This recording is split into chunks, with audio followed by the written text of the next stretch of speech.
nikmat iman, nikmat Islam, nikmat kesehatan, sehingga pada pagi hari ini kita dapat berkumpul di sini dalam rangka memperingati Maulid Nabi besar Muhammad Sallallahu Alaihi Wasallam. Rumah kita seringkali mengadakan kegiatan-kegiatan terutama untuk mendukung hak perempuan bekerja. Jadi Rumah Kitab ini adalah lembaga riset dan advokasi untuk kebijakan. Allah itu mengaruniai laki-laki dan perempuan kecenderungan untuk berbuat buruk sehingga menjadi sumber fitnah, dan kecenderungan berbuat baik sehingga menjadi sumber anugerah. Tanpa peran wanita enggak akan sukses perjuangan negara. Ini bukti. Dan Rasulullah membiarkan.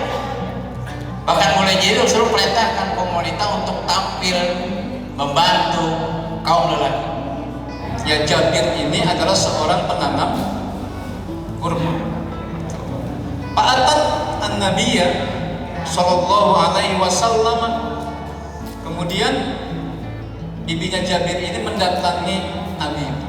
Ya, Pajuti nahlaki fa innaki asa an tasaddaqi au taf'ali ma'rufan.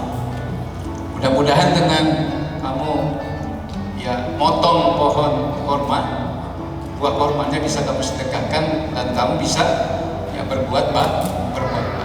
Beliau dosen profesor guru besar di Georgetown University mengatakan, hari ini kalau ada makhluk yang paling berterima kasih kepada Rasulullah Muhammad SAW harusnya adalah kaum perempuan. Karena saat perempuan di saat sebelum Islam datang begitu luar biasa dalam penderitaan. Tuhan saya, Allah saya membenci perceraian ketika kita tarik kepada syariah.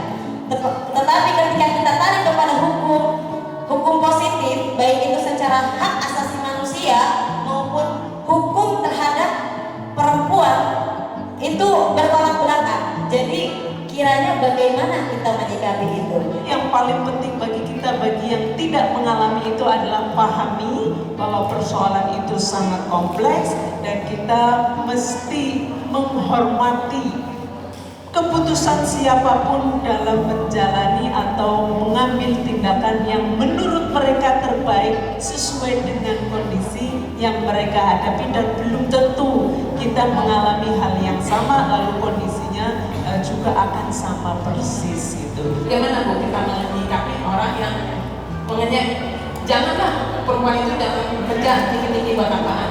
Pembuktiannya perempuan itu bukan hanya karena dia mampu secara skillnya saja, tapi juga kadang-kadang dibutuhkan juga selembar kertas yang bernama ijazah atau sertifikat itu. Walaupun lagi kadang saja masih ada peminggiran tadi dengan atas alasan perempuan. Salah satu contoh adalah bahwa ketika kurang peduli dengan keluarga, ibunya bahkan mertuanya terkadang dijadikan sebagai pembantu, terkadang dijadikan sebagai pelengkap atau pembantu. Dan permasalahan ini seperti apa untuk mensikapinya yang terjadi di masyarakat? Posisi dia tuh, kalau memang itu anak benar-benar kerja buat menafkahi diri dan mertuanya, buat menafkahi diri dan orang tuanya, itu nggak disebut sebagai mertua pembantu atau orang tua pembantu. Jadi namanya intimas saja namanya, timbang merasa namanya. Misalkan di perusahaan untuk mencari uang dengan para ibu-ibu atau perempuan bekerja, lalu bagaimana tugas memasak yang diserahkan, misalkan beli aja warteg, beli aja nasi padang gitu. Apakah itu bukan kewajiban juga seorang istri untuk masak untuk memenuhi kebutuhan suami? Banyak kewajiban yang bukan kewajiban suami dikerjakan sama istri. Amrun ma'astila wa aqsuduwa wa pitasawfal imasuwako'a. Jadi istri itu bukannya pembantu, dia mitra. Dan itulah pahala luar biasa itu